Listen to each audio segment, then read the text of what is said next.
ഇത് വന്നിട്ട് ഒരു റൈഡർ ഓറിയൻറ്റഡ് സീറ്റാണ്. പില്ലിയൻ സീറ്റ് വളരെ കുറവാണ്. ഐഡിയലി ഇത് ചൂടാവും എന്ന് പറഞ്ഞു കഴിഞ്ഞാൽ ചൂടാവും. വരൂ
Hi Karthik, welcome to TTMG. Hi Praveen.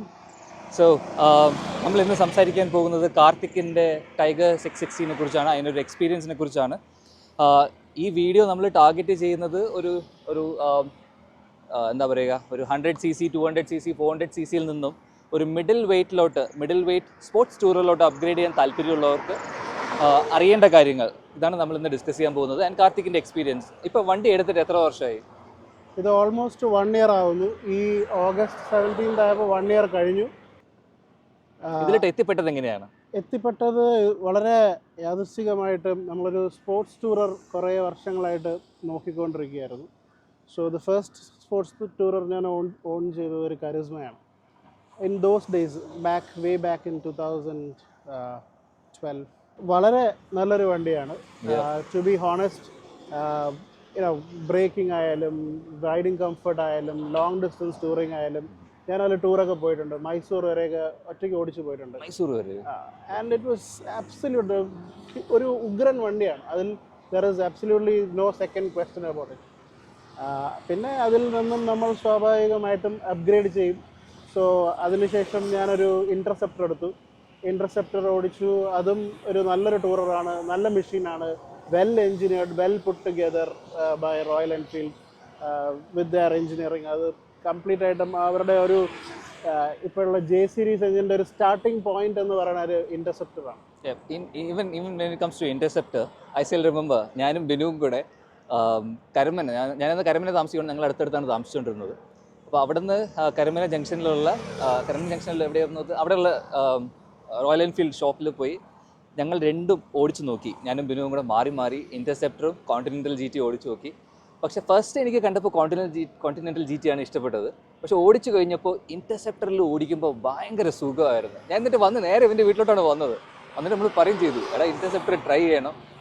Continental is more എന്താ പറയുക, കുറച്ചുകൂടി അഗ്രസീവ് ആണ്, കുറച്ചുകൂടി ഇൻവോൾവ് ആയിട്ട് ഓടിക്കുന്ന ഒരു ഇൻ്റർസെപ്റ്റർ കോണ്ടിനെൻ്റൽ. Whereas Interceptor കുറച്ചുകൂടി റിലാക്സ്ഡ് ആണ്. It is a touring machine, ടൂറിങ്ങിന് വേണ്ടി ഉണ്ടാക്കിയ മെഷീനാണ്. And it is not like that machine can clock really 170s if you believe me or not. പക്ഷെ അതൊരു സ്പോർട്സ് വണ്ടിയല്ല, ഒരു അഡ്രിനൽ റഷ് അതിൽ കിട്ടൂല. Right, you will get, but it will not be as you are riding a sports tourer or that kind of a feel you will not get. It is a machine which will take you long duration on the saddle, but it takes time to get to its potential. Okay, right. So എങ്ങനെ ഇതിലോട്ട് വന്നു? ഇതെടുക്കാൻ കാരണം എന്താണ്? 660 എടുക്കാൻ കാരണം there are like n number of options, right? Tourers എന്ന് പറയുമ്പോൾ Himalayan ഉണ്ട്, നമുക്ക് അവൈലബിൾ ആണ്, which is available for what like 3-4 lakhs if I'm not wrong. Then ഒരു വർഷം മുന്നേ ആണെങ്കിൽ വേറെ പല ഓപ്ഷൻസ് ഉണ്ടായിരുന്നു. If you could have gone to Ducati Multistrada, right? Multistrada ഒരു സ്പോർട്സ് ടൂററാണ്. പിന്നെ യമഹയുടെ ട്രേസർ ഉണ്ടായിരുന്നു നമ്മുടെ ഇവിടെ അവൈലബിൾ ആയിട്ട്. I think these are the vehicles that's available in India. Lot of options ഉണ്ട്, ബട്ട് മോർ ഓവർ ഞാനൊരു ബഡ്ജറ്റും നോക്കണം. I really do not want to go to a BMW GS 1250 range because that is too expensive for me. BMW GS 1250. Yeah, that is one absolute machine, but that is way above my budget. So I wanted something which can suit my budget, and also I wanted a move or upgrade from a twin cylinder to a triple cylinder. Now this provides a triple cylinder.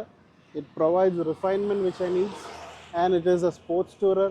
Even though it gives the name Triumph Tiger and all, it is not the same Tiger that you normally see. This is something different, built on Trident platform, but on a touring perspective. Okay, so ഇതിൽ നമ്മുടെ ഡേറ്റോണയുടെ പഴയ 675 engine അത് ഡീട്യൂൺ ചെയ്തിട്ടാണ് ട്രൈഡൻറ്റിൽ ഇറക്കിയത് എന്ന് പറഞ്ഞിട്ട് ഇങ്ങനെ കുറേ ആൾക്കാർ പറയാറുണ്ട്. Like 660 is not as powerful as 675, right? So obviously yes, അത് സമ്മതിക്കേണ്ടി വരും. കാര്യം 675 ഒരു മീൻ മെഷീനാണ്. 675 ഒരു ട്രാക്ക് ഓറിയന്റഡ് അതെ, ഓടിച്ചിട്ടുള്ളവർക്കും ഓൺ ചെയ്തിട്ടുള്ളവർക്കും അതറിയാം. It is A mean machine, നല്ല പവർഫുൾ ആണ്. ആൻഡ് ഇതിനെ കുറച്ചുകൂടി സ്പോർട്സ് ടൂററായി കുറച്ചുകൂടി കണ്ടെയ്ൻ ചെയ്ത് കുറച്ചുകൂടി എന്താ പറയുക ഫ്യൂവൽ എഫിഷ്യൻ്റ് ആയിട്ട് ഒരു ലോങ് ഡ്യൂറേഷൻ സാഡിലിൽ സ്റ്റേ ചെയ്യാൻ വേണ്ടിയിട്ട് ആണ് ഇതിനെ ഡീട്യൂൺ ചെയ്ത് ഡിസൈൻ ചെയ്തേക്കുന്നത്. But obviously there are certain modifications to the engine. അതിൻ്റെ ടെക്നിക്കൽ സ്പെക്സ് ഒരു ടെക്നിക്കൽ എഞ്ചിനീയർ പറയുന്നതായിരിക്കും കൂടുതൽ ആപ്റ്റ്. ഓക്കെ, സോ 675 എന്ന് പറയുമ്പോൾ അതൊരു 120, 130 BHP രണ്ട് വേരിയൻറ്റിൽ അവൈലബിൾ ആണ്. എനിക്ക് തോന്നുന്നു സ്ട്രീറ്റ് ട്രിപ്പിലുണ്ട്, പക്ഷേ സ്ട്രീറ്റ് ട്രിപ്പിൽ ഇപ്പോൾ 765 ആക്കി, റൈറ്റ്? 675 ആണെങ്കിലും അതിൽ 120 BHP, I think somewhere around 70-80 Nm talk. പക്ഷേ ഇതിലോട്ട് വരുമ്പോൾ 660cc ആണ്. വലിയ CCയിൽ വലിയ വ്യത്യാസം ഇല്ലെങ്കിലും നമ്മുടെ BHPയിൽ കുറവുണ്ടല്ലേ? BHPയിൽ നല്ല കുറവുണ്ട്. Like 80 BHP and 64 Nm torque if I am not. കാര്യം ഒരു സ്പോർട്സ് ടൂറർ എന്ന് പറയുന്ന സാധനത്തിന് അത്യാവശ്യം വേണ്ട മൈലേജ് ആണ്. Second thing is that it needs A bigger tank which can hold കുറച്ചുകൂടി അധികം ഫ്യൂവൽ ഹോൾഡ് ചെയ്യാൻ പറ്റണം. എങ്കിൽ മാത്രമേ നമുക്ക് ലോങ് ഡിസ്റ്റൻസ് ടൂറിങ് ചെയ്യാൻ പറ്റുള്ളൂ. ഇപ്പോൾ ഈ വണ്ടി കൺസിഡർ ചെയ്യുകയാണെങ്കിൽ ഒരു ഫുൾ ടാങ്ക് ഫ്യൂവൽ അടിച്ചു കഴിഞ്ഞാൽ ഓൾമോസ്റ്റ് ഒരു 300 to 320 കിലോമീറ്റേഴ്സ് ഒരു ഫുൾ ടാങ്കിൽ ഓടും. സിറ്റി റൈഡിൽ, city highway, city plus highway മാത്രമാണെങ്കിലും ഹൈവേ മാത്രമാണെങ്കിൽ ഞാൻ പറഞ്ഞ ഈ ഒരു 300 കിലോമീറ്റേഴ്സിൻ്റെ റേഞ്ച് കിട്ടും ഒരു ഫുൾ ടാങ്കിൽ. എനിക്ക് തോന്നുന്നൊരു ഒരു നമ്മൾ ലാസ്റ്റ് ഒരു ട്രിപ്പ് പോയപ്പോൾ വി ഗോട്ട് സംവെയർ അറൗണ്ട് 24. അത് ഇതിന്റെ മീറ്ററിൽ കാണിക്കുന്ന മൈലേജ് ആണ്. 24 ഓൺ ആൻ ആവറേജ് കിട്ടുന്നുണ്ട്. അതെ, ഹൈവേ മാത്രമാണെങ്കിൽ 24 ആവറേജ് കിട്ടും. സിറ്റി പ്ലസ് ഹൈവേ ആണെങ്കിൽ ഒരു 20-19 അതിൽ പ്രതീക്ഷിക്കാം. ഒരു ഇതിൽ പ്രതീക്ഷിക്കും. Yes, okay. Now next question is, you said it's a sports tourer, right? അപ്പോൾ ഒരു ടൂറിംഗ് കേപ്പബിലിറ്റി എന്ന് പറയുമ്പോൾ ഇതിൻ്റെ അകത്ത് എന്തൊക്കെയാണ് നമുക്ക് ഫീച്ചേഴ്സ് പറയാനുള്ളത്? Maybe we can start with your experience, right? നമ്മളൊരു ലോങ് ഡിസ്റ്റൻസ് പോകുമ്പോൾ കംഫർട്ട് എങ്ങനെയുണ്ട്? കംഫർട്ട് എന്ന് പറയുമ്പോൾ നമുക്ക് സീറ്റിംഗ് കംഫർട്ട്, സീറ്റിൻ്റെ കംഫർട്ട്, ദെൻ സസ്പെൻഷൻ കംഫർട്ട്, പിന്നെ നമ്മുടെ വിൻഡ് ബഫറ്റിംഗ്, ഇതൊക്കെയാണല്ലോ നമ്മൾ കൺസിഡർ ചെയ്യുന്നത്. പിന്നെ ലഗേജ് ക്യാരിങ് കപ്പാസിറ്റി, ഇതിനെക്കുറിച്ചൊക്കെ എന്താണ് താങ്കളുടെ experience? Okay, first of all ഞാൻ പറയുന്നത് ഉദ്ദേശിക്കുന്നത് ഇതിൻ്റെ സീറ്റാണ്. നിങ്ങൾക്ക് കാണുമ്പോൾ തന്നെ അറിയാൻ പറ്റും ഇതിൻ്റെ സീറ്റ് വളരെ വൈഡാണ്. ബട്ട് ഇത് വന്നിട്ട് ഒരു റൈഡർ ഓറിയൻറ്റഡ് സീറ്റാണ്. പില്ലിയൻ സീറ്റ് വളരെ കുറവാണ്. പില്ലിയൻ വെച്ചിട്ട് ഒരു ലോങ് ഡിസ്റ്റൻസ് ട്രാവൽ ഞാൻ റെക്കമെൻഡ് ചെയ്യില്ല, ബുദ്ധിമുട്ടായിരിക്കും. പില്ലിയൻ സ്പോർട്സ് ടൂറിൻ്റെ എലമെന്റിൽ സ്പോർട്സ് ആൻഡ് ടൂറ്, അതിൽ സീറ്റ് വരുമ്പോൾ ഒരു സ്പോർട്ടി സീറ്റാണ്. ബട്ട് ഈ സീറ്റിൻ്റെ വലിപ്പം കാണുമ്പോൾ തന്നെ നിങ്ങൾക്ക് മനസ്സിലാവും, നല്ലപോലെ പുഷ് ബാക്ക് ചെയ്ത് ഇരുന്ന് ലോങ് ഡിസ്റ്റൻസ് ട്രാവലിന് സപ്പോർട്ട് ചെയ്യും. ആൻഡ് നിങ്ങളൊരു ക്ലോ ബാഗ് ആണ് ഉപയോഗിക്കുന്നുണ്ടെങ്കിൽ ഈ ബാക്ക് സീറ്റ് യൂട്ടിലൈസ് ചെയ്ത് നിങ്ങൾക്ക് ക്ലോ ബാഗ് ഇതിൽ വെച്ചിട്ട് നിങ്ങൾക്ക് ടൈ ചെയ്ത് കൊണ്ടുപോകാം. ആൻഡ് അത് കാരണം നമുക്കൊരു ഡിസ്റ്റർബൻസ് ഉണ്ടാവില്ല. സെക്കൻഡ് തിങ് എന്ന് പറയുന്നത് ഇതിൻ്റെ വൈസറാണ്. ഈ വൈസർ എന്ന് പറയുന്നത് ഒരു അഡ്ജസ്റ്റബിൾ വൈസറാണ്. ആൻഡ് ഈ അഡ്ജസ്റ്റബിൾ വൈസർ കാരണം നമുക്ക് നല്ല രീതിയിലുള്ള വിൻഡ് പ്രൊട്ടക്ഷനും ലോങ് ഡിസ്റ്റൻസ് ട്രാവലിങ്ങിന് വളരെ ഹെൽപ്ഫുള്ളാണ്. സസ്പെൻഷൻ എസ്പെഷ്യലി പറയേണ്ടതെന്ന് വെച്ച് കഴിഞ്ഞാൽ ഇതിനൊരു പ്രീ ടെൻഷനറുണ്ട്. ഈ പ്രീ ടെൻഷനർ അഡ്ജസ്റ്റ് ചെയ്ത് നമുക്ക് വേണ്ട രീതിയിൽ ഇതിൻ്റെ റിയർ സസ്പെൻഷൻ നമുക്ക് അഡ്ജസ്റ്റ് ചെയ്യാൻ പറ്റും. വേറാസ് ഫ്രണ്ട് സസ്പെൻഷൻ USD ആണ്, ഷോവയാണ്, ബട്ട് അഡ്ജസ്റ്റബിൾ അല്ല. ഓക്കെ, ഇത് ഒരു മെയിൻലി ഇതൊരു റോഡ് ഓറിയൻറ്റഡ് ബൈക്സ് ആണ്. ഈ 660 പ്ലാറ്റ്ഫോം എന്ന് പറയുന്നത് തന്നെ ഒരു റോഡ് ഓറിയൻറ്റഡ് ആണ്. അവരുടെ ടൈഗർ എന്നൊരു പേരുണ്ടെങ്കിലും this is more of a sports tourer, right? അതൊരു ടൈഗർ കാറ്റഗറിയിൽ നമുക്ക് ഇൻക്ലൂഡ് ചെയ്യാൻ പറ്റില്ല, കാരണം അതൊക്കെ ഒരു അഡ്വഞ്ചർ സ്റ്റൈലിലുള്ള ബൈക്കാണ്. ഇതൊരു അഡ്വഞ്ചർ ബൈക്ക് അല്ല. ഒരു ADV ലുക്ക് ഉണ്ടെങ്കിലും ഇതൊരു സ്പോർട്സ് ടൂററാണ്. Same goes with the power as well. അടുത്ത ക്വസ്റ്റ്യൻ ഹൈലൈറ്റ് പറയേണ്ട ഒരു കാര്യമുണ്ട്, ഇതിൻ്റെ road 5 tyres, Michelin road 5 tyres, excellent for tarmac, അതായത് ടാർ റോഡിൽ ഓടിക്കാൻ ഏറ്റവും ബെസ്റ്റ് ടയർ ഞാൻ കണ്ടിട്ടുള്ളത് മിഷലിനാണ്. പിന്നെ ഒരുപാട് ഫോറിൻ ബ്രാൻഡ്സ് അവൈലബിൾ ആണ്, അതിനൊന്നും നമ്മൾ കമ്പയർ ചെയ്യുന്നില്ല. പക്ഷേ സ്റ്റോക്ക് തന്നെ മിഷലിൻ 5 വരുന്നതുകൊണ്ട് റോഡ് 5 വരുന്നതുകൊണ്ട് ഒരു അഡ്വാൻറ്റേജ് ആണ്. സോ ഈ സീറ്റിൻ്റെ കാര്യം പറയുമ്പോൾ നമ്മളൊരു ഒരു 1.5 hours കണ്ടിന്യൂസ് റൈഡ്, പക്ഷെ ഒരു ലോങ് ഡിസ്റ്റൻസിൽ നമ്മൾ ചെറിയൊരു ഫാറ്റിക് വരുമല്ലോ, എനിക്കും അതൊരു ഫീൽ ചെയ്തിട്ടുണ്ട്. ചിലപ്പോൾ നമ്മളൊരു നോർമൽ ബൈക്ക്, ഒരു ഇൻ്റർസെപ്റ്ററൊക്കെയാണ് ഞാൻ നേരത്തെ ഉപയോഗിച്ചുകൊണ്ടിരുന്ന ബൈക്സ് ഒക്കെ നോക്കുമ്പോൾ നമുക്കൊരു 70-75 കിലോമീറ്റേഴ്സ് ഒക്കെ ആകുമ്പോഴത്തേക്ക് നമുക്കൊരു ബ്രേക്ക് എടുക്കണം എന്ന് തോന്നും. ഇതിൽ നമുക്കൊരു അറ്റസ്റ്റ് വെച്ചൊരു 100-150 വരെയൊക്കെ പോവാം. അതായത് അത്രയും ദൂരം തന്നെ ഒറ്റ ഇതിൽ തന്നെ പോവാം, ഒറ്റ സ്ട്രെച്ചിൽ. പിന്നെ കുറച്ചുകൂടി ഒന്ന് പുഷ് ചെയ്യുകയാണെങ്കിൽ ഒരു 200 കിലോമീറ്റേഴ്സ് വരെ ഞാൻ ഒറ്റ ഇതിൽ പോയിട്ടുണ്ട്. But that is up to person to person. പക്ഷേ എനിക്ക് അതൊരു എന്താ പറയുക, ഞാനൊരു 3 hours കണ്ടിന്യൂസ് റൈഡ് ചെയ്തിട്ടുണ്ട്. പക്ഷേ somewhere I felt like the seat could have been bit more better, കുറച്ചും കൂടെ സോഫ്റ്റ് ആയിട്ട്. സോ അത് ചെയ്യേണ്ടവർ, ഇപ്പോൾ ഒരു പുതിയ വണ്ടി എടുക്കാൻ താല്പര്യമുള്ളവരാണെങ്കിൽ I would recommend to work on the seat at some form, right? അല്ല നിങ്ങളൊരു 1 hour ബ്രേക്ക് എടുക്കുന്ന ആളാണെന്നുണ്ടെങ്കിൽ absolutely no issues. അറിയത്ത് പോലും ഇല്ല, റൈഡിംഗ് ബാൻസും അല്ലെങ്കിൽ ഒരു സൈക്ലിംഗ് ഷോട്ട്സ് ഒക്കെ ഇട്ട് കഴിഞ്ഞാൽ. Ideally you will have to ride 1 hour, then take a 10-minute break. Ideally you should take that break and then you should ride. Yeah. Next one wind ബഫറ്റിങ്ങിൻ്റെ കാര്യമാണ്. ഇപ്പോൾ കറണ്ട് സെറ്റപ്പിൽ നമ്മുടെ ഒരു ഹെൽമെറ്റിൻ്റെ ഇവിടെയൊക്കെ ആയിട്ട് വിൻഡ് വരുന്നുണ്ട്, റൈറ്റ്? അപ്പോൾ അതിന് എന്തെങ്കിലും ഓപ്ഷൻസ് ഉണ്ടോ? നമ്മുടെ അഡീഷണൽ എന്തെങ്കിലും ചെയ്യാൻ അല്ലെങ്കിൽ റീപ്ലേസ് ചെയ്യാൻ പറ്റുമോ? യെസ്, നമുക്കൊരു എക്സ്റ്റൻഡർ മേടിക്കാൻ കിട്ടുന്നുണ്ട് ആഫ്റ്റർ മാർക്കറ്റ്. അത് വെച്ച് കഴിഞ്ഞാൽ കുറച്ചുകൂടി ഒരു ഹൈറ്റ് അതിന് കിട്ടും. ഇല്ലാന്നുണ്ടെങ്കിൽ വേറെ ടൈപ്പ് വിൻഷീൽഡ് നമുക്ക് ഇമ്പോർട്ട് ചെയ്ത് മേടിക്കാൻ പറ്റും. പ്യൂഗിൻ്റെ, റൈറ്റ്? പ്യൂഗും വേറെ ബ്രാൻഡ്സ് ഒക്കെ ഉണ്ട്. അത് വെച്ച് കഴിഞ്ഞാൽ കുറച്ചുകൂടി ഹൈറ്റും കാര്യങ്ങളൊക്കെ കിട്ടും. So are you comfortable with the stock? I am comfortable with the stock. I don't have a complaint about it, but ഇതിനൊരു റാറ്റ്ലിംഗ് പ്രോബ്ലം ഉണ്ട്. Rattling, okay. ഈ സാധനം ഭയങ്കരമായിട്ട് റാറ്റിൽ ചെയ്യും. അതൊരു ഡിസ്കംഫർട്ട് ഉണ്ടാക്കും on A longer period of time. അതൊരു കുറച്ചുകൂടി ട്രയംഫ് അതൊന്ന് വർക്ക് ചെയ്യേണ്ട ഒരു പാട്ടാണ്. ഒരു നെക്സ്റ്റ് എഡിഷൻ വരുമ്പോൾ 2025 എഡിഷൻ എക്സാക്ട്ലി ഇതൊരു R&Dക്ക് പോകേണ്ട ഒരു സാധനമാണ്. And most of the Triumph Tiger owners ഇതിനെക്കുറിച്ച് കംപ്ലൈൻറ്റ് പറയുന്നുണ്ട്. എനിക്ക് തോന്നുന്നു, ഞാനിപ്പോൾ ഫോറമിലൊക്കെ വായിച്ച് നോക്കിയപ്പോൾ അവർ പറയുന്നത് പ്യൂഗിൻ്റെ ലെങ്ത് കൂടിയ വൈസർ മാറ്റി വെച്ചിട്ടും അത് നമ്മൾ ഹൈ സെറ്റിങ്സിൽ വെക്കുമ്പോൾ താഴത്തോട്ട് വീഴുവാണ്. It's not staying that strong. Even that's an additional accessory, extra ആക്സസറിയാണ്, പുറത്തുനിന്ന് മേടിക്കുന്നതാണ്. അത് മാറ്റി വെച്ചിട്ടും ശരിയാവുന്നില്ല. പിന്നെ ഒരു ഓപ്ഷൻ ഉള്ളത് മറ്റേ ഒരു ഇത് റാറ്റിൽ ചെയ്യാതിരിക്കാൻ വേണ്ടിയിട്ടൊരു അഡീഷണൽ കണക്ടർ പോലെ എന്തോ വെച്ചിട്ടുണ്ട്. ദാറ്റ് വർക്ക്സ് എന്നാണ് ഞാൻ കേട്ടത്.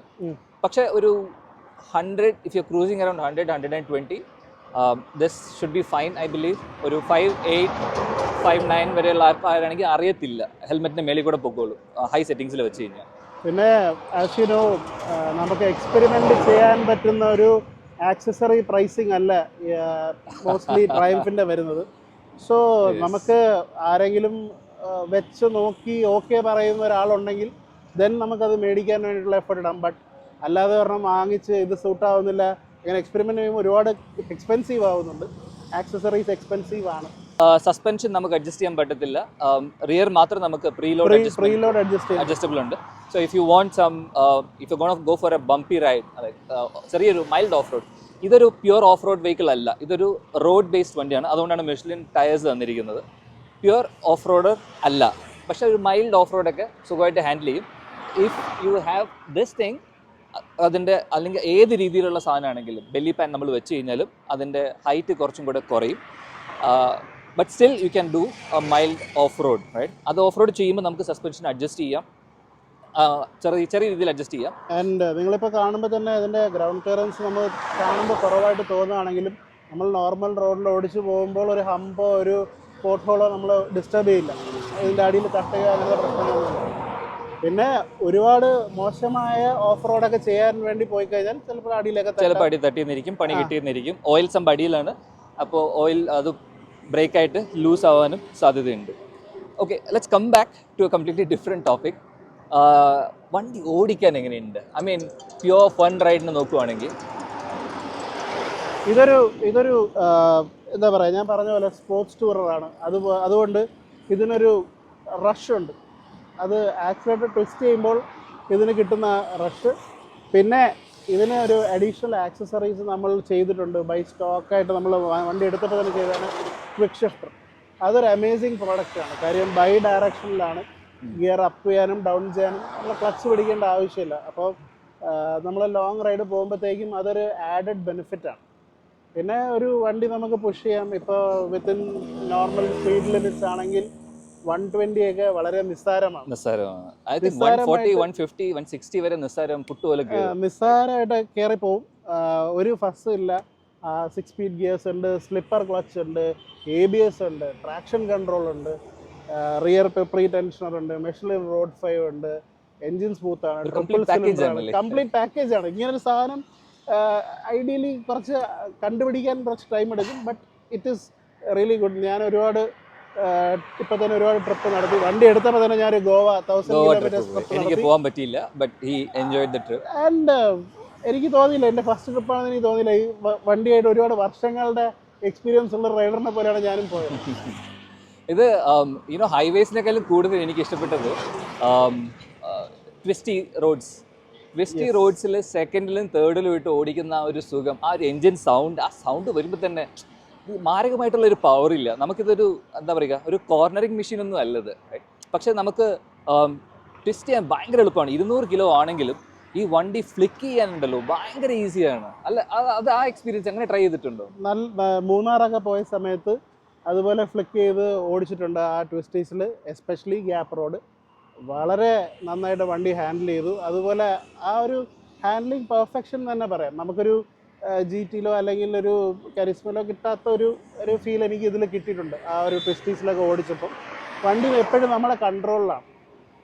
ആ ഒരു സെക്കൻഡ് തേർഡ് പ്രവീൺ പറയുന്ന പോലെ ആ ഒരു എൻജിൻ സൗണ്ടും ആ ഒരു ഇതും ഒരു വല്ലാത്തൊരു രോമാഞ്ചം, ഒരു ഭയങ്കര ഇതാണ്. പിന്നെയുള്ള ഒരു സംഭവം എന്ന് വെച്ച് കഴിഞ്ഞാൽ സൗണ്ട് എന്ന് പറയുമ്പോൾ ഒരു Z10R പോലെയോ അല്ലെങ്കിൽ ഒരു Z900 പോലെയോ ഉള്ള ഭയങ്കരമായ സൗണ്ടൊന്നുമില്ല. അത് ഇൻലൈൻ 4 ആണ്. അത് ഇൻലൈൻ 4 സിലിണ്ടർ വണ്ടിയാണ്. പക്ഷെ അതുപോലത്തെ ഒരു സൗണ്ടൊന്നും അല്ല. വണ്ടി നോർമലി നമ്മൾ ഓടിച്ചു പോകുമ്പോൾ വളരെ സൈലന്റ് ആണ്. അടുത്തൂടെ ഒരു സ്വിഫ്റ്റ് കാർ പോയതുപോലുള്ള സൗണ്ട് മാത്രമേ കേൾക്കുള്ളൂ. പക്ഷെ ഒരു ട്രിപ്പിൾ സിംഫണി ആ ഒരു ഫീൽ ഇതിൻ്റെ അകത്ത് കിട്ടുന്നുണ്ടോ? ഉണ്ട്. ആ ഒരു ഗിയർ ഡൗൺ ചെയ്ത് ആ ഒന്ന് പുഷ് ചെയ്ത് പോകുമ്പോഴത്തേക്കും അത് കിട്ടും. ഓക്കെ, നെക്സ്റ്റ് ക്വസ്റ്റ്യൻ കോൺട്രവേഴ്ഷ്യൽ ആവാൻ സാധ്യതയുണ്ട്. അപ്ഗ്രേഡ് ചെയ്യാൻ താല്പര്യമുണ്ടോ? 660 പോരാ എന്ന് തോന്നിയിട്ടുണ്ടോ എപ്പോഴെങ്കിലും? ഇപ്പോഴത്തെ കറന്റ് സെറ്റപ്പിൽ I'm happy with this machine. But if you ask me when I have the money and when I have the budget, my dream is to get GS 1250. GS 1250. Okay, let's come back. ഇനി നമുക്ക് സംസാരിക്കാനുള്ളത് ഇതിൻ്റെ service cost, right? First 1000 കിലോമീറ്റേഴ്സിൽ ഒരു check in ഉണ്ടായിരുന്നില്ല? Check in ഉണ്ട്. That is actually ഒരു first oil change നടത്തുന്നത് ആ 1000 കിലോമീറ്റേഴ്സിലാണ്. കാര്യം ആ റൺ ഇൻ പീരീഡ് 1000-ലാണ് കഴിയുന്നത്. 1000 കിലോമീറ്റേഴ്സ് കഴിയുമ്പോൾ ആ റൺ ഇൻ കഴിയുമ്പോഴത്തേക്ക് ഒരു ഓയിലൊക്കെ ചേഞ്ച് ചെയ്യും. അപ്പോൾ ആ സർവീസ് കഴിഞ്ഞായിരുന്നു 1000 കിലോമീറ്റേഴ്സ് കഴിഞ്ഞപ്പോൾ. ദാറ്റ് വാസ് എത്ര, ഒരു 7000 അടുപ്പിച്ച് ആ ഒരു എമൗണ്ട്. ഫസ്റ്റ് സർവീസ് ആയിട്ടില്ലല്ലോ? ഫസ്റ്റ് സർവീസ് ആയിട്ടില്ല. ഫുള്ളി സിന്തറ്റിക് ഓയിലാണ് യൂസ് ചെയ്യുന്നത്. ഓയിലിന് പ്രൈസ് ഉണ്ട്. പിന്നെ ഓയിൽ ഫിൽട്ടർ ചേഞ്ച് ചെയ്യണം. പിന്നെ അതിൻ്റെ ഡ്രെയിൻ ബോൾട്ട്, പിന്നെ ബാക്കിയുള്ള ജനറൽ ചെക്കപ്പും കാര്യങ്ങളെല്ലാം വരുമ്പോഴാണ് ഈ 7000 ചാർജ്. സോ ഇത്രയും ഇതാണ്. ഇതിന് ഫ്രീ സർവീസ് എന്ന് പറഞ്ഞൊരു കോൺസെപ്റ്റ് ഇല്ല. ഫ്രീ സർവീസ് ഇല്ല. Not the point. Free service എന്ന് പറഞ്ഞ കോൺസെപ്റ്റ് ഇല്ല. Right from the 1000 kilometre service everything is paid. Okay. പിന്നെ സർവീസ് ഇന്റർവെൽ എന്ന് പറയുമ്പോൾ 16,000 kilometre or 1 year, whichever is earlier. Okay. First service കഴിഞ്ഞിട്ടില്ലല്ലോ, കൊണ്ടുപോകാൻ ഈ സെപ്റ്റംബറിലാണ് അത് കൊടുക്കേണ്ടത് ഫസ്റ്റ് സർവീസ്. ഓൾറെഡി കോൾ വന്നു സർവീസ് സെന്ററിൽ നിന്ന്. So I have to decide a date, എന്നിട്ട് പോകണം. Okay, then I have A happy news for you guys. First service ഞാൻ ചെയ്തു. അതിന് എനിക്കായത് 7400 രൂപ എന്തോ ആണ്. അത്ര പോലും ആയില്ലെന്ന് തോന്നുന്നു. It was below 8000 rupees. അത് 1 ഇയർലി 7000 എന്ന് പറയുന്നത് it's a very good service amount. സർവീസിൻ്റെ കാര്യത്തിൽ ഐ എം അബ്സല്യൂട്ട്ലി ഹാപ്പി. ഞാൻ സർവീസ് കൊടുത്തത് ട്രയംഫ് കൊച്ചിയിലാണ്. Was really happy with the way they did the service. പിന്നെ coming back to the cost involve, right? Service charge കുറവാണ്. പക്ഷേ പാർട്സിൻ്റെ price വരുമ്പോൾ Quick shifter, that's one accessory that you have, right? Quick shifter, I think when you took it was 36 plus tax. 36. ഇപ്പോൾ almost 39,000 ആയിട്ടുണ്ടെന്നാണ് കേട്ടത്. It's A must have accessory. ഇപ്പോൾ നിങ്ങൾ വണ്ടി എടുക്കാൻ താല്പര്യമുള്ള ആളാണെങ്കിൽ ഫസ്റ്റ് എടുക്കേണ്ടത് ക്വിക്ക് ഷിഫ്റ്റർ ആണ്. രണ്ടാമത് ആക്സസറി കേട്ടിരിക്കുന്നത് എനിക്ക് തോന്നുന്നു frame slider, right? Is it worth it? I think it's 15K something, right? It is 15K. പക്ഷേ ഒരു ആക്ച്വൽ പ്രൊട്ടക്ഷൻ ലെവലിൽ നോക്കുകയാണെങ്കിൽ ദിസ് ഇസ് നോട്ട് ഇനഫ്. നമുക്കൊരു അഡീഷണൽ ക്രാഷ് ഗാർഡ് വല്ലതും വെക്കുകയാണെങ്കിൽ കുറച്ചുകൂടി പ്രൊട്ടക്ഷൻ കിട്ടും. ബട്ട് ഫോർ ഒരു എൻജിൻ ഫ്രെയിം സ്ലൈഡർ എന്നുള്ളൊരിതിൽ ഇത് വെക്കാം. ആൻഡ് ട്രയംഫിൻ്റെ ആക്സസറീസ് ചൂസ് ചെയ്യാനുള്ള മെയിൻ കാരണം ഇവരുടെ ക്വാളിറ്റി ആൻഡ് ഫിറ്റ്മെൻറ്റ് വന്ന് എക്സലൻ്റ് ആണ്. ആഫ്റ്റർ മാർക്കറ്റ് എങ്ങനെയാണെന്നുള്ളത് നമുക്കറിയില്ല. കാര്യം ഇത് പുതിയ വണ്ടി ആയതുകൊണ്ട് ആരും അധികം ഉപയോഗിച്ചോ ആഫ്റ്റർ മാർക്കറ്റ് അങ്ങനെ കിട്ടാറില്ല. ബട്ട് ലോട്ട് ഓഫ് സൈറ്റ്സ് ഉണ്ട്, നമുക്കത് ഇമ്പോർട്ട് ചെയ്യാനും അതിന് അഡീഷണൽ കസ്റ്റംസ് ഡ്യൂട്ടി ഇങ്ങനത്തെ കുറച്ച് ചാർജസ് അഡീഷണൽ വരാൻ സാധ്യതയുണ്ട്. അതുകൊണ്ട് ഇമ്പോർട്ടഡ് സാധനങ്ങളിലേക്ക് പോകുന്നില്ല ഇപ്പോഴത്തെ തൽക്കാലത്ത്. Okay, next accessory you have is a hand guard. Belly pan. Belly pan, right? Belly pan വെച്ചിട്ട് എങ്ങനെയുണ്ട്? അടി തട്ടുന്നുണ്ടോ? ഇല്ല, ഒരു ചലഞ്ചും ഇല്ല. So far so good. ഒരുപാട് സ്ഥലത്ത് ഞാൻ പോയി ഹമ്പുള്ള റോഡ്സിലൊക്കെ ഓടിച്ചിട്ടുണ്ട്. അതുമായിട്ട് എനിക്ക് യാതൊരു പ്രശ്നവും. നമ്മുടെ കേരളത്തിലുള്ള ഹമ്പുകളൊക്കെ പോകുമ്പോൾ ബുദ്ധിമുട്ടുണ്ടോ? ഒരു ബുദ്ധിമുട്ട്. ചെരിച്ചൊക്കെ എടുക്കണോ? നേരെ എടുത്തങ്ങ് പോവാം? സുഖമായിട്ട് ഓടിച്ചു. ഞാൻ പറയുമ്പോൾ ബാക്കിയുള്ള സ്റ്റേറ്റിലെ റോഡൊക്കെ വെച്ച് നോക്കുമ്പോൾ കേരളം വളരെ മികച്ച റോഡാണ് തരുന്നത്. അതിൽ യാതൊരു വിധമായ സംശയമില്ല. ഈവൻ ചെറിയ ചെറിയ പോക്കറ്റ് റോഡ്സ് ആണെങ്കിലും മികച്ച റോഡുകൾ തന്നെയാണ്. So coming to that point, അപ്പോൾ നമ്മൾ ഈ ഹമ്പൊക്കെ എടുക്കുമ്പോൾ അടി തട്ടുന്നതിൽ വലിയ പ്രശ്നമില്ല. ഇപ്പോൾ ഞാനാണെങ്കിലും വി ക്യാൻ സ്റ്റാൻഡ് ആൻഡ് നമുക്ക് ഇങ്ങനെ എടുത്തിട്ട് അങ്ങ് പോവാം, റൈറ്റ്? അപ്പോൾ വലിയ ബുദ്ധിമുട്ടില്ല. പക്ഷേ അലോയ്സ് വന്നിട്ട് കുറേ കംപ്ലയിൻറ്റ്സ് ഞാൻ കേട്ടിട്ടുണ്ട്. ഈ വലിയ പോത്ത് ഹോൾസിൽ ചാടുമ്പോൾ പയ്യെ എടുത്തില്ലെങ്കിൽ അലോയ് ബെൻഡ് ആവാൻ സാധ്യതയുണ്ട്. ഇതൊരു ഓഫ് റോഡർ അല്ല. സോ അതുകൊണ്ടാണ് മെയിൻലി ഇതിന് സ്പോക്ക് വീൽസും വലിയ ടയേഴ്സും തരാത്തത്. അപ്പോൾ ഓബ്വിയസ്ലി അലോയ്സ് ആകുമ്പോൾ ഈ ബെൻഡിങ്ങിൻ്റെ പ്രശ്നങ്ങൾ ഉണ്ടാവും. അപ്പോൾ കുറച്ച് കെയർഫുള്ളായിട്ട് ഓടിക്കണം. പിന്നെ നമ്മളിപ്പോൾ എല്ലാ സ്ഥലത്തും ഒരുപോലെ ഡീൽ ചെയ്യാൻ പറ്റുമെന്ന് വരില്ല. ചിലപ്പോൾ ആക്സിഡൻ്റലി അങ്ങനെ സംഭവിക്കാം. Right, absolutely. ഓക്കെ, പിന്നെ വരുന്ന ആക്സസറി ഹാൻഡ് ഗാർഡ് വെച്ചിട്ടുണ്ട്. Is this worth it? I think this comes around 15K. Worth it ആണ്. ബട്ട് ഇഫ് യു കമ്പയർ ഇപ്പോൾ ഒരു ബാക്ക് ബസ്റ്റേഴ്സ് ഒക്കെ ആയിട്ട് കമ്പയർ ചെയ്യുമ്പോൾ ഇതിനകത്തൊരു GI പൈപ്പിങ്ങോ അങ്ങനത്തെ സംഭവങ്ങളൊന്നുമില്ല. സോ അത്രയും ഒരു വലിയൊരു ഇമ്പാക്റ്റ് ഹാൻഡിൽ ചെയ്യുമെന്ന് എനിക്ക് തോന്നുന്നില്ല. ബട്ട് നമ്മളൊരു ഓഫ് റോഡ് പോകുന്നില്ലാത്തത് കൊണ്ട് ഹാൻഡ് ഗാർഡിൻ്റെ ആവശ്യമുണ്ടോ? ഇപ്പം നമ്മൾ ഒരു കോൾഡ് വെതർ കണ്ടീഷനിൽ നമ്മൾ പോവുകയാണെങ്കിൽ ഈ ഒരുപാട് വിൻഡ് പ്രൊട്ടക്ഷനും കാര്യങ്ങളൊക്കെ തരുന്നുണ്ട്. സോ ആ ഒരു ആസ്പെക്റ്റിൽ പക്ഷേ you can also go for back busters.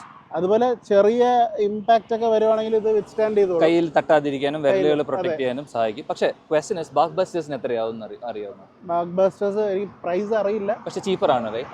Compared to this അത് വില കുറവാണ്. ചീപ്പറാണ്, കുറച്ചും കൂടെ ക്വാളിറ്റി ഉണ്ട്. So we would recommend back busters instead of the OEM ones. At least I would recommend that. പിന്നെ വരുന്ന ആക്സസറീസ് എന്ന് പറയുന്നത് നമ്മുടെ എൻജിൻ കവറാണ്. അത് കാർത്തിക് വെച്ചിട്ടില്ല. I think you have plans to I have plans. അത് സ്റ്റോക്ക് അവൈലബിൾ അല്ലായിരുന്നു. ഇപ്പോൾ സ്റ്റോക്ക് വന്നിട്ടുണ്ട്. സോ ഈ സർവീസിന് പോകുമ്പോൾ അത് എനിക്കൊന്ന് ഇവിടെ ട്രിവാൻഡ്രത്തും സാധനം അവൈലബിൾ ഉണ്ട്. പുള്ളി പറഞ്ഞായിരുന്നു, നീ ചോദിച്ചെന്ന് പറഞ്ഞായിരുന്നു. അതും I think somewhere around 15-18K. So അത് വന്നിട്ട് നമ്മുടെ ഈ 3 ഇതും കവർ ചെയ്യും. അത് ഒരു കവർ പോലെ ഉണ്ട്, നമ്മുടെ വണ്ടിയിലുണ്ട്. അത് വെക്കുന്നത് നല്ലതാണ്. ഇൻ കേസ് എങ്ങാനും മറിഞ്ഞു കഴിഞ്ഞാൽ പ്രൊട്ടക്ട് ചെയ്യും. പിന്നെ ഞാൻ അഡീഷണലി പുറത്തുനിന്ന് ചെയ്തതാണ് ഫോക്ക് പ്രൊട്ടക്ടർ. ഓക്കെ, അത് ലീക്ക് ആവാതിരിക്കാൻ വേണ്ടിയിട്ട്. അതൊരു ലീക്ക് എന്നല്ല, ആക്ച്വലി ആ ഓയിൽ സീലിലോട്ട് ഡസ്റ്റ് കയറാതിരിക്കാൻ വേണ്ടിയിട്ട്, ചെളി മണ്ണ് അങ്ങനത്തെ സാധനങ്ങളൊന്നും കയറാതിരിക്കാൻ വേണ്ടിയിട്ടുള്ളൊരു സ്ലീവ് പോലത്തെ ഒരു സാധനമാണ്. അത് അത്യാവശ്യം നല്ല റിസൾട്ട് വരുന്നൊരു സാധനമാണ്. സോ ഇതിൻ്റെ ഫ്രണ്ട് സസ്പെൻഷനൊക്കെ വർക്ക് ചെയ്യണമെന്നുണ്ടെങ്കിൽ ഒരുപാട് എക്സ്പെൻസീവ് ആവും. അപ്പോൾ ഇതൊരു പ്രൊട്ടക്ഷനായിട്ട് വർക്ക് ചെയ്യും. ഓക്കെ, അപ്പോൾ നമ്മൾ ഹെൽമെറ്റ് വേണ്ടി പോകുമ്പോൾ അത് എൻ്റെ വണ്ടിയിൽ മേടിച്ച് വെക്കാം. ഞാനത് വെച്ചിട്ടില്ല. പിന്നെ പറയാൻ വന്ന സംഭവം എന്താണ്, വേറെ എന്താണ് ആക്സസറീസ് നമുക്ക്? ഒരു മൊബൈൽ ഹോൾഡർ ടൂറിംഗ് പർപ്പസിന് വേണ്ടിയിട്ട് നമ്മൾ വെച്ചിട്ടുണ്ട്. പിന്നെ അതല്ലാതെ മൊബൈൽ ഹോൾഡർ പല രീതിയിൽ അവൈലബിൾ ആണ്. പക്ഷെ സൂക്ഷിക്കുക, മൊബൈൽ ഹോൾഡർ വെക്കുമ്പോൾ ഫോൺസ് ഡാമേജ് ആവാനുള്ള, പ്രത്യേകിച്ച് ഇമേജ് സ്റ്റെബിലൈസേഷനുള്ള മൊബൈൽ ഫോൺസ്, അതിൽ എന്താണ് അതിന് പറയുന്നത്, എന്തൊരു പ്രൊട്ടക്ഷൻ ഉള്ള സാധനം ഉണ്ടല്ലോ, വൈബ്രേഷൻ ഡാമ്പർ ഉള്ളത് മേടിക്കുക. എന്നിരുന്നാൽ പോലും use it at your own risk. കാര്യം ഒന്നാണ്. വെഹിക്കിൾ ഓടുമ്പോൾ ഈ വൈബ്രേഷൻ കാരണം ഇതിൻ്റെ മോഷൻ സെൻസേഴ്സൊക്കെ ട്രബിൾ വരാറുണ്ട് എന്നൊരു പൊതുവേ ഒരു കംപ്ലൈൻ്റ് ഉണ്ട്. സോ ഇതൊരു റിസ്കി ഫാക്ടറാണ്. ബട്ട് നമുക്ക് അത്യാവശ്യം മാപ്പും കാര്യങ്ങളൊക്കെ നോക്കണമെന്നുണ്ടെങ്കിൽ ഇത് വേണം. പിന്നെ ഒരു എന്താ പറയുക, ഇതിനൊരു USB പോർട്ട് വരുന്നില്ല. സ്റ്റാൻഡേർഡ് സീറ്റിനടിയിലുണ്ടെന്ന് തോന്നുന്നില്ല. ഇല്ല, സീറ്റിനടിയിലില്ല. നമ്മൾ ആ ഒരു കൺവേർട്ടർ മേടിച്ചിട്ട് അതിൽ നിന്ന് വയർ എക്സ്റ്റെൻഡ് ചെയ്തെടുക്കണം. ഇപ്പോൾ ഒരു 12 lakhs ബഡ്ജറ്റ് വരുന്നൊരു വണ്ടി, ഒരു USB ചാർജർ ഇതിന് പ്രൊവിഷൻ ഉണ്ട്. പ്രൊവിഷൻ ഇല്ല എന്നല്ല ഞാൻ പറഞ്ഞത്, പ്രൊവിഷൻ ഉണ്ട്. പക്ഷേ 12 lakhs ബഡ്ജറ്റുള്ള വണ്ടിക്ക് ഒരു USB ചാർജർ പോർട്ട് ഈ ഏരിയയിൽ എവിടെയെങ്കിലും ഉണ്ടായിരുന്നെങ്കിൽ അത് വളരെ മികച്ചതായിരുന്നു. ഐ തിങ്ക് നമ്മൾ രണ്ടുപേരും അത് ചെയ്തിട്ടുണ്ട്. സീറ്റിൻ്റെ അടിയിലാണ് അതിൻ്റെ കണക്ഷൻ വരുന്നത്, USB ഹബ്ബ് വരുന്നത്. ഒന്നിൽ നമുക്ക് സീറ്റിൻ്റെ അടിയിലൂടെ കേബിൾ കണക്ട് ചെയ്ത് ഈ സീറ്റിൽ കുറച്ച് പാനൽ ഗ്യാപ്പ് കൊടുത്തിട്ടുണ്ട്. റോപ്പ് വൈൻഡ് ചെയ്യാനും കേബിൾസ് എടുക്കാനും എല്ലാം വേണ്ടിയിട്ടാണ് ആ ഗ്യാപ്പ് കൊടുത്തിരിക്കുന്നത്. നമുക്ക് ഫസ്റ്റ് തോന്നുമ്പോൾ ഒരു ഡിസഡ്വാൻറ്റേജ് ആയിട്ട് തോന്നും, പക്ഷേ അത് കൊടുത്തിരിക്കുന്നത് ഇങ്ങനത്തെ കാര്യങ്ങൾ പേർപ്പസിന് വേണ്ടിയിട്ടാണ്. നിങ്ങൾക്ക് ബാഗ് റോപ്സ് ഒക്കെ ഇങ്ങനെ ഇതിന് ഇടയിൽ കൂടെ വൈൻഡ് ചെയ്യാനും, ഇപ്പോൾ നിങ്ങൾ സീറ്റിൽ വേറെ വല്ല ആക്സസറീസ് യൂസ് ചെയ്യുന്നുണ്ടെങ്കിൽ ആ സീറ്റ് ആക്സസറീസ്, ടാങ്ക് ബാഗ്, ഇതെല്ലാം മൗണ്ട് ചെയ്യാൻ വേണ്ടിയിട്ടുള്ള അതിൻ്റെ സ്ട്രാപ്സ് ഒക്കെ പോകാൻ വേണ്ടിയിട്ടുള്ള ഗ്യാപ്പ് ഇതിനിടയിലുണ്ട്. സോ അത് ഐഡിയലി അവർ ആ ടൂറിംഗ് പർപ്പസിന് വേണ്ടി ചെയ്തേക്കുന്നതാണ്. ഓക്കെ. പിന്നെ ഞാൻ നോക്കിയത് ഇതൊരു പ്ലാസ്റ്റിക് ടാങ്ക് ആണ്, മെറ്റാലിക് അല്ല. സോ നിങ്ങൾക്ക് ഈ മെറ്റാലിക് മൗണ്ട് ടാങ്ക് ബാഗ്സ് വെക്കാൻ പറ്റില്ല. You have to bind it, right? കെട്ടി തന്നെ വെക്കേണ്ടി വരും. Then forgot to tell about this. ഈ ടാങ്ക് പാഡ് ഇതും ഒരു ആക്സസറി ആണ്. ട്രയംഫിന്റെ സൈഡിൽ ഒരു 2000-4000 രൂപയൊക്കെയാണ്. ഇതിനൊരു 4000 രൂപ വിലയുണ്ട്. 4000 രൂപ വില. പക്ഷേ ട്രയംഫിന്റെ ബാഡ്ജ് വരും, ക്വാളിറ്റിയുള്ള സാധനമാണ്. That's up to you. ഞാൻ വെച്ചിട്ടില്ല, പുള്ളി വെച്ചിട്ടുണ്ട് അവിടെ. പക്ഷെ നമ്മളൊന്നും lean forward, right? That much അത്ര നമ്മൾ ലീൻ ഫോർവേഡ് ചെയ്യാൻ പോകുന്നില്ലല്ലോ. ബട്ട് അന്ന് എടുത്ത സമയത്ത് ഇത് വേണം എന്ന് തോന്നി, അപ്പൊ അത് ഒട്ടിച്ചു. നല്ലതാണ്, സ്ക്രാച്ച് ആവാതിരിക്കും. ഓക്കെ, ഇനി വരുന്നത് ബ്ലൂടൂത്ത് കണക്ടിവിറ്റി വണ്ടിയിൽ. അത് ട്രയംഫിന്റെ ഒരു സംഭവം വരുന്നുണ്ട്. 40K 30K something. എക്സ്പെൻസീവ് ആണ്. അപ്പോൾ ബ്ലൂടൂത്ത് തൽക്കാലം ഇത് ഇന്നില്ല. അതിന് വേണ്ടിയിട്ടാണ് നാവിഗേഷന് ഫോൺ ഉപയോഗിക്കുന്നത്. ആൻഡ് അതിന് അത്ര നല്ല ഫീഡ്ബാക്ക് അല്ല. So in case if you are going for the Bluetooth module for Tiger 660 or any 660 or Tiger Triumph platform, we wouldn't recommend. നമ്മളിപ്പോൾ ഒരു ഫോറമിലൊക്കെ കയറി നോക്കിക്കഴിഞ്ഞാലും അതിൻ്റെ ഒരു കണക്ടിവിറ്റി ഇഷ്യൂസും കാര്യങ്ങളും, ഡേറ്റ കറക്റ്റ് അല്ല, അങ്ങനത്തെ രീതിയിലുള്ള എല്ലാം കാണുന്നുണ്ട്. നെക്സ്റ്റ് ഒരു ആക്സസറി അവൈലബിൾ ആയിട്ടുള്ളത് എനിക്ക് തോന്നുന്നു ടയർ പ്രഷർ മോണിറ്ററിംഗ് സിസ്റ്റം ആണ് ട്രയംഫിൻ്റെ. Again around 25 or 20,000 rupees for that plus labour. നമ്മളിപ്പം ട്രയംഫിൻ്റെ ഈ വെബ്സൈറ്റിൽ പോയി കഴിഞ്ഞാൽ ആക്സസറീസ് വിത്ത് പ്രൈസിങ് അതിനകത്ത് കൊടുത്തിട്ടുണ്ട്. സോ നിങ്ങൾക്ക് ആവശ്യമുള്ള ആക്സസറീസ് അതിനകത്ത് പോയി അതിൻ്റെ പ്രൈസിംഗ് ഒക്കെ കമ്പയർ ചെയ്ത് നോക്കാം. ആഫ്റ്റർ മാർക്കറ്റ് ഏതൊരവസ്ഥയിലും ചീപ്പറാണ്. പക്ഷേ ആഫ്റ്റർ മാർക്കറ്റ് സാധനങ്ങൾ നിങ്ങളുടെ വണ്ടിയുടെ ക്വാളിറ്റിയും ഫിറ്റ്മെൻറ്റിനെയും ബാധിക്കും. വാറണ്ടിനെയും ബാധിക്കും. ഓക്കെ. നെക്സ്റ്റ് തിങ് വരുന്നത് നമ്മുടെ സൈഡ് പാനിയേഴ്സ്, ടോപ്പ് ബോക്സ്. അത് ഒരു ലോങ് ടേം പ്ലാനിങ്ങിൽ ഇരിക്കുവാണ്.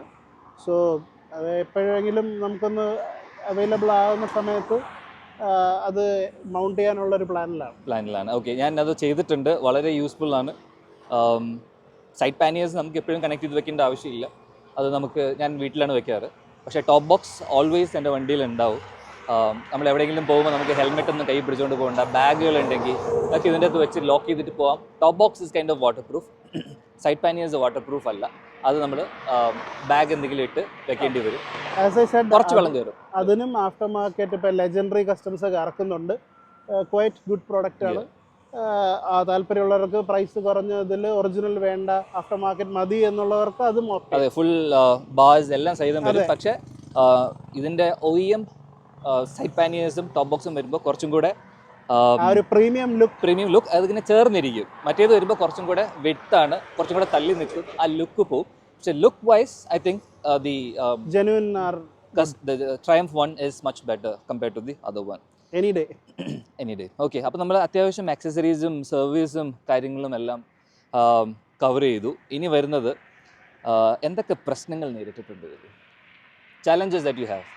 പ്രശ്നങ്ങൾ എന്ന് പറയാൻ അല്ലെങ്കിൽ പിന്നെ നമുക്ക് ഇങ്ങനെ പറയാം, ഫുൾ പ്രൂഫ് വണ്ടിയൊന്നുമല്ല. ഇതിനകത്തും പ്രോബ്ലംസ് ഉണ്ട്. ഒരു കാര്യം കൂടെ ആഡ് ചെയ്യാം. പ്രശ്നങ്ങൾ മാത്രമല്ല നമ്മൾ ഡിസ്കസ് ചെയ്യാൻ പോകുന്നത് ഇപ്പോൾ ഒരാൾ പുതിയ വണ്ടി എടുക്കാൻ പോവുകയാണ്, റൈറ്റ്? അവരറിഞ്ഞിരിക്കേണ്ട കാര്യങ്ങൾ, മെയിൻ്റെനൻസ് ചെയ്യാനായിട്ട് നമ്മൾ എന്തൊക്കെ ചെയ്യണം? ചുമ്മാ വാങ്ങിച്ചങ്ങ് കൊണ്ട് ഇട്ടാൽ മതിയോ? പറ്റില്ല. നമ്മൾ കുറച്ച് ടൈം ഇതിന് വേണ്ടി മാറ്റി വയ്ക്കണം. I agree. ആദ്യം തന്നെ ഫസ്റ്റ് ആനയെ കൊണ്ട് നടക്കുന്ന പോലെയാണ്. ഫസ്റ്റ് തന്നെ ഇതിൻ്റെ ഈ റാറ്റ്ലിംഗ് നോയ്സ് ഇതൊരു അനോയിങ് ഫീച്ചറായി മാറാൻ സാധ്യതയുണ്ട്. അപ്പോൾ ഇത് എല്ലാവർക്കും ഇല്ല. ടു ബി ഓണസ്റ്റ്, എനിക്കതൊരു പ്രശ്നമായിട്ട് തോന്നിയിട്ടേ ഇല്ല. പറഞ്ഞപ്പോഴാണ് ഞാനത് ശ്രദ്ധിക്കാൻ തന്നെ തുടങ്ങിയത്.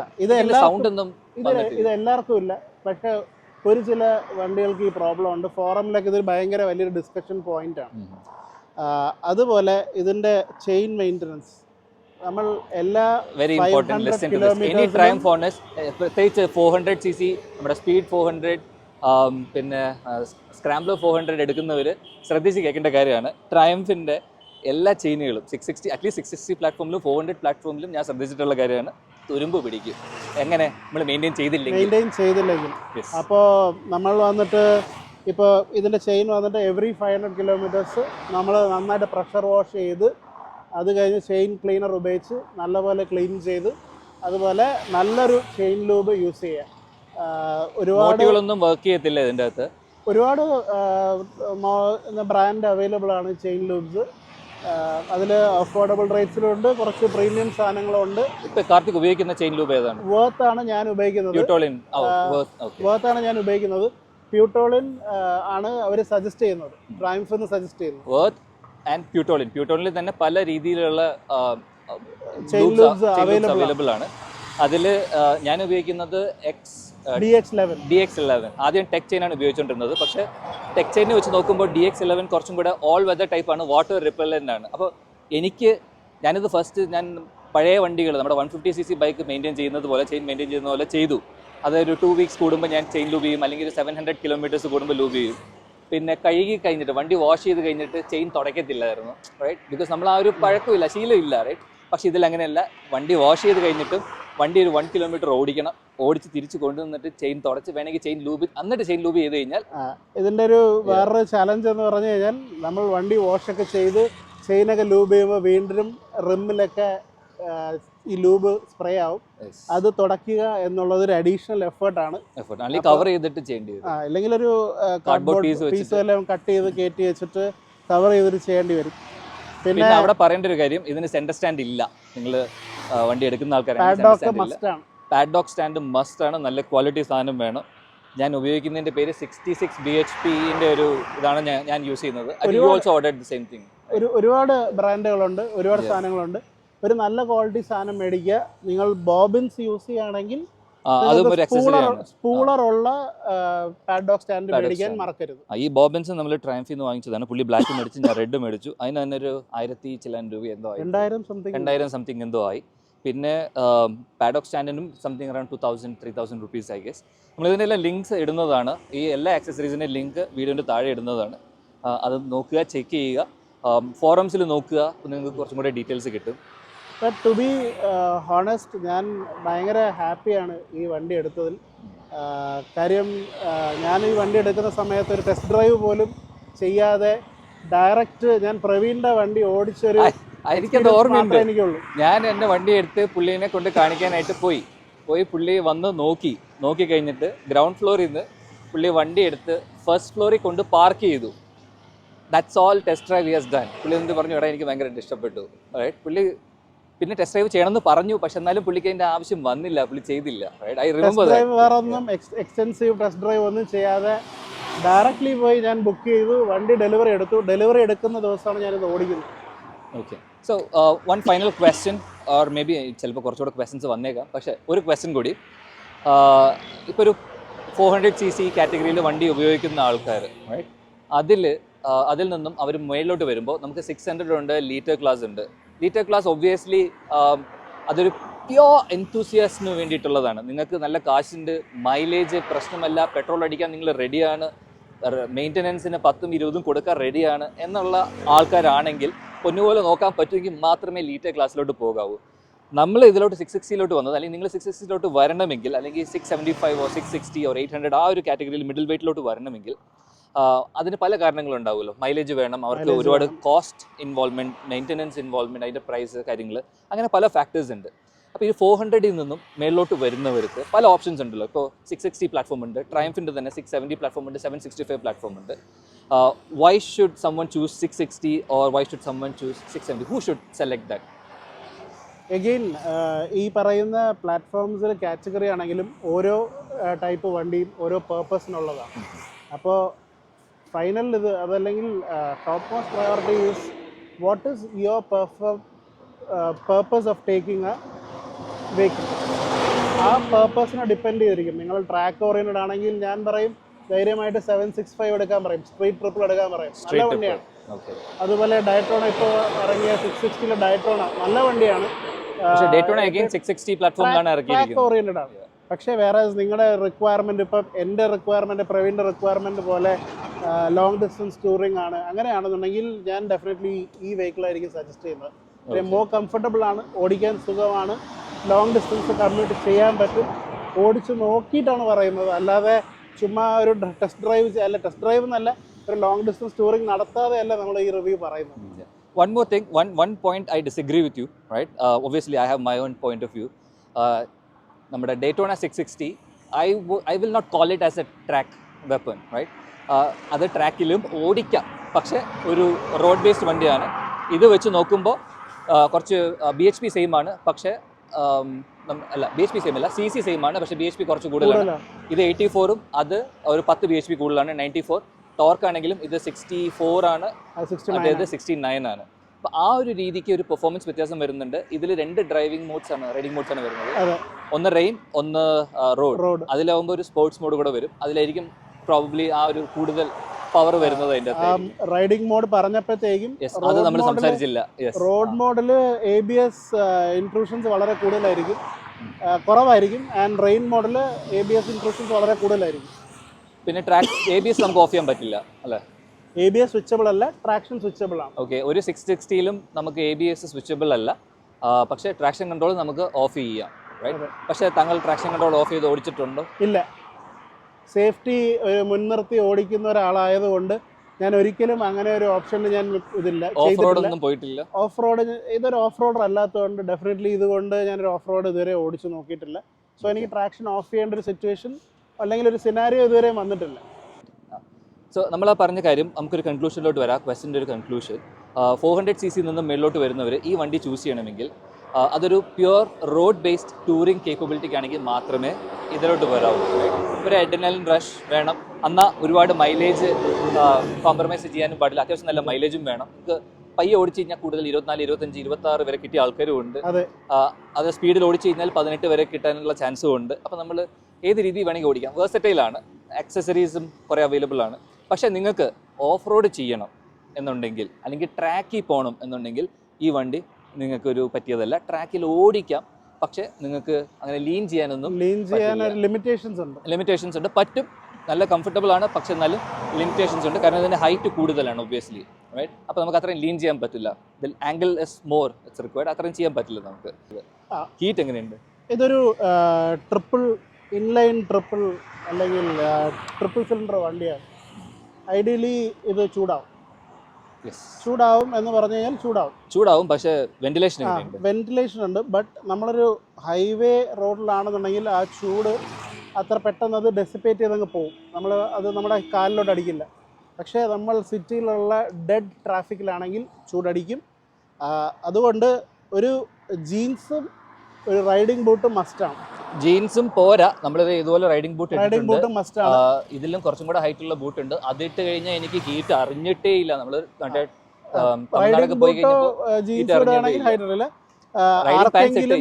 ആർക്കെങ്കിലും നിക്കറിട്ട് ഓടിക്കാൻ പ്ലാൻ ഉണ്ടെങ്കിൽ നടക്കില്ല, പൊള്ളിപ്പോവും. അബ്സല്യൂട്ട്ലി. പക്ഷെ അത്ര ചൂടില്ല. എനിക്ക് അങ്ങനെ ഒരു കില്ലർ ഹീറ്റായിട്ട് എനിക്ക് തോന്നിയിട്ടില്ല. ചൂടുണ്ട്, പക്ഷെ ഒരു ബൂട്ടും ഒരു ജീൻസ് മിനിമം. റൈഡിംഗ് പാൻറ് ഇട്ട് കഴിഞ്ഞാൽ അറിയത്തേ ഇല്ല, ഒട്ടും ചൂടറിയത്തില്ല. പക്ഷെ ഒരു ജീൻസ് എങ്കിലും ഇട്ട് ഓടിച്ചു കഴിഞ്ഞാൽ നിങ്ങൾ ചൂടറിയ. റൈഡിംഗ് പാൻ്റ് ആണ് മോർ കംഫർട്ടബിൾ എന്നാണ് ഞാൻ പറയുന്നത്. ലോങ് റൈഡിന് റൈഡിംഗ് പാൻസ് ആണ് കുറച്ചും കൂടെ ഇരിക്കാനുള്ളൊരു കംഫർട്ടും കൂടെ തരുന്നുണ്ട്, right? I think we covered all the aspects almost. So drive safe ride safe. Jacket നിങ്ങൾക്ക് യൂസ് ചെയ്യുക. എന്തെങ്കിലും ക്വസ്റ്റ്യൻസ് ഉണ്ടെങ്കിൽ please do ask in the comment section. Yes, കാർത്തിക്കോ ഞാനോ റെസ്പോണ്ട് ചെയ്യുന്നതായിരിക്കും. ഞാൻ എന്തായാലും റെസ്പോണ്ട് ചെയ്യും. കാർത്തികിനോട് എന്തെങ്കിലും സ്പെസിഫിക് ചോദ്യം ഉണ്ടെങ്കിൽ കാർത്തികിനെ ടാഗ് ചെയ്യുക. പിന്നെ വീഡിയോ ഇഷ്ടപ്പെട്ട് കഴിഞ്ഞാൽ ലൈക്ക് അടിക്കുക, കോമെൻറ്റ് ചെയ്യുക, സബ്സ്ക്രൈബ് ചെയ്യുക. അത് പറയാൻ മറന്നുപോയി. സബ്സ്ക്രൈബ് ചെയ്യുക. ഇനിയും നമ്മൾ കൂടുതൽ വീഡിയോസ് വരുന്നതാണ്. നെക്സ്റ്റ് വീക്ക് നമ്മുടെ ഡേറ്റോണയുടെ റൈഡ് വീഡിയോ മോസ്റ്റ്ലി വരുന്നതാണ്. വണ്ടി ഇതുവരെ ഓടിക്കാനുള്ള പെർമിഷൻ കിട്ടിയിട്ടില്ല. അപ്പോൾ ഡേറ്റോണ 660 മോസ്റ്റ്ലി നെക്സ്റ്റ് വീക്ക് നമുക്ക് പുറത്തിറക്കാൻ പറ്റുമെന്നാണ് കേട്ടത്. അപ്പോൾ അങ്ങനെയാണെങ്കിൽ നമ്മളൊരു റൈഡ് പ്ലാൻ ചെയ്തിട്ടുണ്ട്. നെക്സ്റ്റ് വീക്കെൻഡിലോട്ടാണ് പ്ലാൻ ചെയ്തിരിക്കുന്നത്. അങ്ങനെയാണെങ്കിൽ നമ്മുടെ ഒരു റൈഡ് റിവ്യൂ ഒരു എന്താ പറയുക, ഒരു 1 hour 2 hours ഉള്ള എക്സ്പീരിയൻസ് വെച്ചിട്ട് ഒരു ഫീഡ്ബാക്ക് തരാൻ പറ്റും. അതൊരിക്കലും ഒരു ലോങ് ടേം റിവ്യൂ പോലെ ആവില്ല, പക്ഷേ ഒരു ഗുഡ് റിവ്യൂ നമുക്ക് തരാൻ പറ്റും. പിന്നെ കുറച്ച് അതിൻ്റെ എക്സോസ് സൗണ്ടും കാര്യങ്ങളും എല്ലാം നമുക്ക് കേൾക്കാൻ പറ്റും. ഈ വണ്ടിയുടെ കുറച്ച് എക്സോസ് സൗണ്ട് ക്ലിപ്സും കാര്യങ്ങളും ഫോളോ ചെയ്യുന്നതാണ്. അപ്പോൾ പറഞ്ഞ പോലെ thank you so much. See you next week. Thank you so much Karthik. Really appreciate your time. Thank U.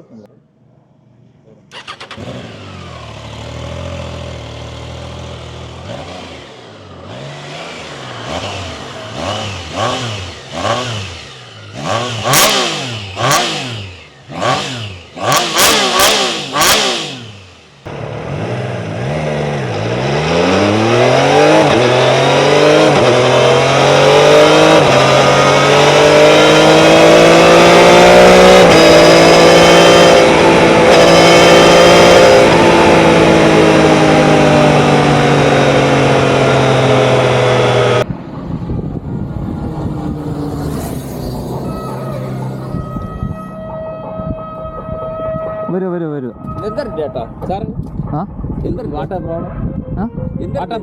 No problem. Happy ആണ്. Okay happy Onam.